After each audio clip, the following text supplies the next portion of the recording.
प्रदेश सरकार के 1 साल के जश्न के अगले ही दिन मनरेगा व निर्माण मजदूरों ने मनाया ब्लैक डे। मनरेगा और निर्माण मजदूरों की आर्थिक सहायता रोकने वाली अधिसूचना को जलाकर उसे रद्द करने की गांव-गांव से उठी मांग। हिमाचल प्रदेश सरकार ने जहां धर्मशाला में अपना 1 साल पूरा करने का जश्न मनाया, तो वहीं उसके एक दिन बाद ही मनरेगा व निर्माण मजदूरों ने उनके आर्थिक लाभ रोकने के खिलाफ केंद्रीय ट्रेड यूनियनों के संयुक्त मंच ने प्रदेश भर में ब्लैक डे मनाया। शिमला के डीसी ऑफिस पर सीटू की अगुवाई में सैकड़ों मजदूरों ने प्रदर्शन में भाग लिया।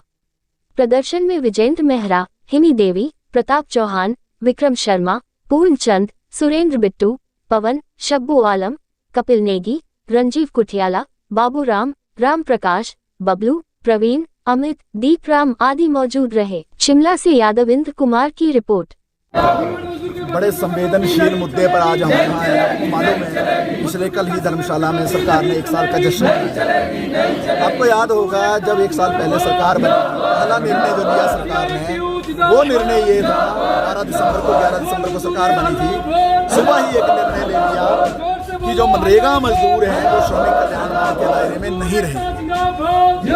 अब ये जो कानून है श्रमिक कल्याण बोर्ड का 1996 में हमारे देश के अंदर एक BOCW का कानून बना था, और जब वो कानून हिमाचल के अंदर लागू नहीं हुआ तो सीटू जो हाई कोर्ट पहुंची 2009 में, 13 साल बाद, और हाई कोर्ट ने ये निर्णय दिया कि इस तरीके का श्रमिक कल्याण बोर्ड बनना चाहिए हिमाचल के अंदर, तब ये श्रमिक कल्याण बोर्ड बना। अब इस श्रमिक कल्याण बोर्ड के अंदर क्या सुविधाएं मिलती हैं जो गरीब को बेनिफिट कर सकती है? पहली बात यह है कि जो बच्चों को जो भी इस बोर्ड के अंदर रजिस्टर्ड होगा, आज के दिन में 4.5 लाख से ज्यादा मनरेगा मजदूर, निर्माण मजदूर, रेलवे में काम करने वाले मजदूर, जो अपने हाइड्रो प्रोजेक्टों में काम करने वाले मजदूर, 4 लेन में काम करने वाले मजदूर, भवनों और सड़कों का निर्माण करने वाले मजदूर, ये सारे मजदूर मिलाकर 4.5 लाख से ज्यादा मजदूर हैं आज हिमाचल प्रदेश के श्रमिक कल्याण बोर्ड में रजिस्टर्ड है। इन मजदूरों को बच्चों को स्कॉलरशिप मिलती है, और उस स्कॉलरशिप का अमाउंट काफी मदद करता है बच्चों को, क्योंकि वो मदद जो है वो 8,000 रुपए से लेकर 1,20,000 रुपए तक की साल की मदद है बच्चों को। वो बेनिफिट इस सरकार ने रोक दिया। दूसरा बेनिफिट जो रोका वो ये था कि बीमारी में 50,000 रुपए से लेकर 5 लाख रुपए तक का प्रावधान था, वो बेनिफिट सरकार ने रोक दिया। तीसरा ये था कि कोई अगर वर्कर जो इसमें रजिस्टर्ड है, उसके बच्चे की शादी हो रही है, उसकी स्वयं की शादी हो रही है, तो 51,000 रुपए तक का प्रावधान उसमें था। अगर किसी वर्कर की मृत्यु हो जाती है, नेचुरल डेथ, तो उसमें जो है 2 लाख रुपए, और अगर एक्सीडेंटल डेथ हो जाती है 4 लाख रुपए तक का प्रावधान था। 10 संस्कार के लिए 20,000 रुपए का अलग से प्रावधान था। ऐसे अनेकों प्रावधान थे जो गरीबों के पक्ष में थे, लेकिन इस सरकार ने सत्ता में आते ही इस श्रमिक कल्याण बोर्ड से मनरेगा को बाहर निकाल दिया। तर्क ये दिया गया कि मोदी सरकार ने ऐसा फैसला ले लिया। तो हम तो स्पष्ट रूप से कह रहे हैं, कल सरकार ने जो है धर्मशाला में जो रैली की है, किस बात की रैली कर रहे हो भाई? और बीजेपी वाले यहाँ नारे लगा रहे, तो तुम तो दोनों एक तरफ मिल गए, कांग्रेस और बीजेपी। वहाँ सेंटर से सरकार ने निर्णय लिया, इन्होंने स्टेट में लागू कर दिया, जबकि BOCW कानून साफ कहता है कि अगर सेंट्रल गवर्नमेंट कोई निर्णय भी ले ले, अगर प्रदेश सरकार चाहे उस निर्णय को लागू नहीं कर सकती, क्योंकि उसमें क्लॉजेज हैं और प्रदेश सरकार एक्स्ट्रा बेनिफिट भी दे सकती है, लेकिन सुप्रीम सरकार ने उसको लागू कर दिया।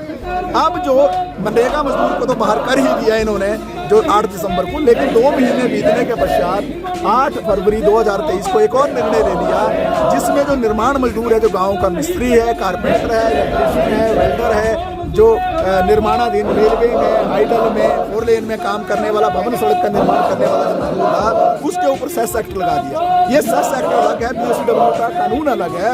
इन दोनों कानूनों को इकट्ठा कर दिया, और इस तरीके से 4.5 लाख मजदूर जो है सीधे कानून के दायरे से बाहर कर दिए, जो अभी तक बेनिफिट ले रहे थे। तो इसलिए आज हम जो है, जो 12 दिसंबर को एक अधिसूचना सरकार ने जारी की थी, आज हम काला दिवस मना रहे हैं, और उस अधिसूचना को हम जलाने वाले हैं। हम यहाँ पर उसका बहिष्कार करने वाले हैं। 23 दिसंबर को पूरे प्रदेश के और आंदोलन होने वाला है, ब्लॉक और जिला हेडक्वार्टर के लेवल पर। जनवरी के महीने में एक बड़ा आंदोलन पूरे प्रदेश के अंदर हम करने जा रहे हैं, और जो बजट सत्र होने वाला है, जो जितनी भी केंद्रीय ट्रेड यूनियन हैं प्रदेश में, सीटू है, इंटक है, BMS है, एटक है, दूसरी यूनियन है, जितनी भी केंद्रीय ट्रेड यूनियन है, ये सारी केंद्रीय ट्रेड यूनियन मिलकर जो है, जो बजट सत्र होगा 2024 का, उसमें एक बहुत बड़ी घेराबंदी हम करने जा रहे हैं। पहली बार इतिहास में ऐसा हो रहा है कि विधानसभा का घेराव सारी की सारी केंद्रीय ट्रेड यूनियन है, चाहे जो मर्जी सोच होगी यूनियनों की, वो अलग अलग धाराओं की हो, सारे इकट्ठे होकर जो सरकार पर है उसकी घेराबंदी करने जा रही है, हल्ला बोल करने जा रही है। तो इसलिए हम